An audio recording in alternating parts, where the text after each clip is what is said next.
مساء الفل، ازيكم عاملين ايه؟ من اكتر الاسئله الشائعه دلوقتي على الترياكتين وهو انه فاتح شهيه وفي نفس الوقت كورتيزون. في ناس خايفه تاخده علشان ميه تحت الجلد، وفي ناس مش عايزه تاخده عشان بينام كتير، وفي ناس مش عايزه تاخده عشان هو بيلعب في مراكز المخ. فتعالوا اقول لكم كده اختصار تجربتي معاه، وهل هو فعلا بيكون غلط او لا، على تجربتي وعلى كمان كلام اغلب الدكاتره. طيب بصوا، عايزين في الاول خالص نبتدي نقول ان الترياكتين اصلا دواء حساسيه. يعني هو من اعراضه الجانبيه ان هو بيفتح الشهيه، وده هتلاقيكم سمعتوه كتير قوي. فاول حاجه ان هو مش دواء بيتاخد علشان يتخن الجسم، يعني انت بتاخديه فبيفتح شهيتك فبالتالي بتاكلي كتير، فالاكل هو اللي بيؤدي ان الجسم يزيد.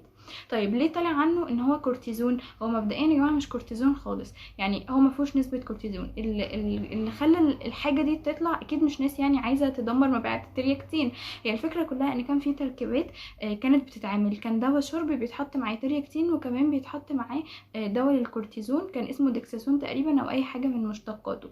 فبالتالي كان الجسم بيتخن بطريقه كبيره قوي، لان في كورتيزون بينفخ الجسم، في فاتح شهيه المفروض ان هو بيخليكي تاكلي كتير، وكمان كان في الدواء اللي هم بيحطوه ده بيكون فاتح شهيه وفي نفس الوقت فيه فيتامينات، فبالتالي كان الجسم فعلا بيتخن بالتركيبه دي. لكن عشان هي فيها كورتيزون فكان بيؤدي لكل مشاكل الكورتيزون اللي احنا عارفينها. وكمان كان بيعمل ميه تحت الجلد، وبيعمل بقى المشاكل الكتيره دي. فعلشان كده طلع مفهوم ان انت لو تخنتي بالترياكتين ده يبقى انت كده واخده كورتيزون. تمام. طيب كمان كان بيتاخد مثلا روشتة علاج كده معروفة، دايجستين ترياكتين مش عارف ايه، وبرده كان بيتحط معاها دواء للكورتيزون. فبالتالي كنت انت بتتخني بس برده في نفس الوقت بيطلع بيكون بالكورتيزون يعني. فبعد كده بتنزلي تاني اول ما بتبطلي، غير مشاكل الكورتيزون اللي احنا عارفينها. طيب يبقى هو فاتح شهيه فعلا، بس دي من اعراضه الجانبيه ان هو بيفتح شهيه لانه هو اساسي للحساسيه. تاني حاجه هو مفيهوش كورتيزون ومش بيعمل ميه تحت الجلد الا لو انت استخدمتي حاجه اصلا تاني فيها كورتيزون.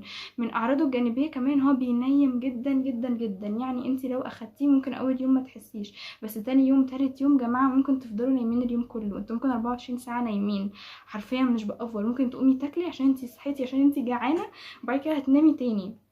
لكن هو فعلا بينام بطريقه صعبه جدا اول 3-4 ايام، بعد كده بتبداي تفوقي بقى لحياتك. هو بيعمل خمول رهيب عموما.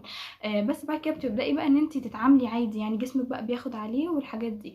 في ناس اول ما بتبتدي بتاخده كتير، ده هيخليكي حرفيا ما تفوقيش. طيب ازاي بقى ان احنا نتفادى المشاكل بتاعته؟ اول حاجه من اهم مشاكله زي ما قلت لكم ان هو بينيم. فبلاش ان احنا اول ما نبتدي ناخده نقوم واخدين حبايه الصبح، حبايه بالنص، حبايه بالليل، يعني فطار غدا عشاء بناخد حبايه. غلط جدا. المفروض ان انت لما تبتدي تاخديه، واساسا اللي حصل معايا ان انا استمريت على الطريقه اللي انا هقولها لكم دي، ان انا كنت باخد حبايه واحده بس بعد العشاء. انا كان في دماغي وقتها انه عشان خاطر انا يعني مش عايزه انام، يعني عايزه لما اخده انام الليل الطبيعي، مش عايزه ان انا يعني افضل طول اليوم نايمه. وفي الوقت ده انا كنت فاكره ان هو مش هيفتح الشهيه كويس، لكن بالعكس جدا كان فتحها بطريقه كبيره جدا. فاول حاجه ان احنا لو حتى هنزود فناخد الاول واحده بالليل، وبعد كده نبدا بقى بعد اسبوعين مثلا جسمك يتعود خلاص، تبدا تزودي مثلا واحده الصبح وواحده بالليل. لو بداتي ان شهيتك تتقفل بشكل تاني بعد كده تسحبيه بنفس الطريقه برضو. نفضل نقلل في الحاجه لحد ما نسحبه. بناخده مده ما تزيدش عن 3 شهور خالص، لو اقل تمام. بس الفكره ان احنا اول ما نوقفه لازم تفضلي تاكلي كميه الاكل اللي كنتي بتاكليها. يعني وانتي بتاخديه مثلا كان في فطار غدا عشاء، كان في سناكس في النص، كانت نفسك رايحه لحلويات معينه بتعمليها، بتشتري حاجات مثلا معينه بتاكليها ما كنتيش بتاكليها في العادي، لازم الحاجات دي تفضلي مستمره عليها علشان خاطر ما توقفيش تلاقي نفسك نزلتي تاني كل اللي انت طلعتيه. عشان هي الفكره زي ما قلت لكم في الاكل، لو كميه الاكل قلت يبقى هو ما عملش اي حاجه.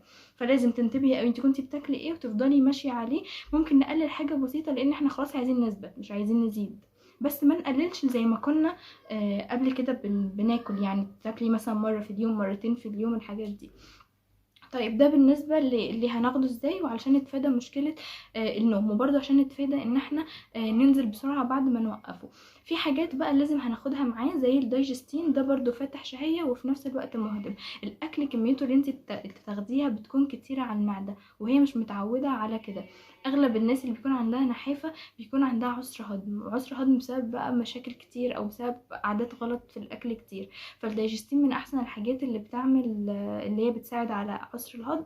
ده بقى بناخده 3 مرات عادي، لانه مش بيعملك اي مشكله ولا بينيم ولا بيعمل اي مشاكل انت مش بتحسي بيه، بتاخديه زي ما بتاخديهوش. هي الفكره كلها ان هو بيساعد على الهضم، فبتجوعي بشكل اسرع شويه، غير ان المعده بتعرف ان هي تشتغل بشكل احسن يعني.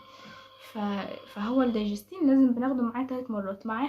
معاهم بقى هما الاثنين ممكن ناخد اي مكمل غذائي. جروس فورميلا حلو، بس لو بيتعب معدتك بلاش، لان هو بيتاخد على اللبن، وفي ناس اللبن اصلا بيتعب المعده، ففي ناس ما بتحبش ان هي تاخد يعني بتشربه بطنها بتوجعها او معدتها بتوجعها بتحس ان هي عايزه ترجع، فده كده مش مناسبك. ممكن ناخد مكملات غذائيه حبوب عادي، شرايط برشام يعني، بناخده كده في وسط الاكل بحيث ان احنا ايه بطننا ما تحسش بيه. يبقى هي دي الفكره كلها، ان انت هتاخديه عادي مره واحده بالليل. هناخد معاه دايجستين ده علشان يهضم. ممكن اي حاجه، في واحد برضه اسمه اسمه دايجستين مهضم برضه حلو قوي. هناخد معاه كمان المكمل الغذائي. عايزه اقول لكم برضو بلاش ندخل اي نوع من انواع الكورتيزينات خالص، سواء بقى في تركيبه، يعني بلاش تركيبه مثلا تقولك ده فيها فاتح شهيه ومش عارف ايه وهتاخديها وهتتخني وكده وما فيهاش كورتيزون. بلاش تركيبه مش عارفين مصادرها. بلاش تدخلي اي برشام انت مش عارفه هو بتاع ايه ولا الايه يكون فيه كورتيزون. بلاش حتى التركيبات اللي هي بتتعمل يقولك اطحني كذا على كذا وحطيه على كذا ومعلقه في اليوم وكده، لان الحاجات دي احيانا الادويه لما بتدخل في بعضها كده مش بيكون احسن حاجه، ممكن تديكي عرض جانبي اصلا ليها. فبلاش ان احنا نعمل حاجه احنا مش عارفين اصلا مخاطرها ايه. تمام. عايزه اقول لكم ان ننتبه قوي للاكل اللي احنا هناكله لما الشهيه بتتفتح. ننتبه بقى ان احنا ناكل حاجات مش تزود دهون فتعمل سيرولايت مثلا او تخلي شكل الجلد مش حلو.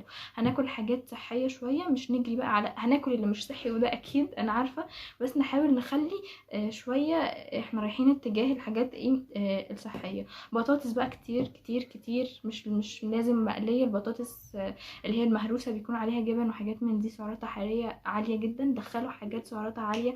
اعملوا عصاير في اليوم برضو السعرات الحراريه بتاعتها بتكون عاليه. اي نوع عصاير ممكن تاكلوه. ممكن بقى تعملوا انا عارفه ان المخبوزات مش صحيه برضو، بس هي من الحاجات اللي فعلا كانت ساعدتني قوي وقتها. مهمه قوي بقى نلعب رياضه، حتى لو مرة يعني مرتين ل3 مرات في الأسبوع. مش لازم كل يوم تلعب رياضة، ومش لازم رياضة أجمد حاجة، يعني مش لازم ساعة ساعتين نلعب رياضة. مش لازم نشترك في جيم لو انتي مش متاح معاكي دلوقتي اكتر من ابليكيشن تقدري انتي تنزليهم وتلعبي عليهم رياضة. بتحددي اللي انتي عايزاه، عايزة تتخني، عايزة تخسي، عايزة مجرد تحافظي على جسمك، بيديكي التمرين المناسب ليكي. بنعمل التمرينات دي بحيث ان احنا ما نلاقيش نفسنا تخنا من حته وحته، لا ما نلاقيش الجلد اترهل، ما نلاقيش اي حاجه حصلت مش عاجبانا. دي كل الحاجات اللي لازم تاخدوا بالكم منها علشان خاطر ما يحصلكوش اي مشكله منه.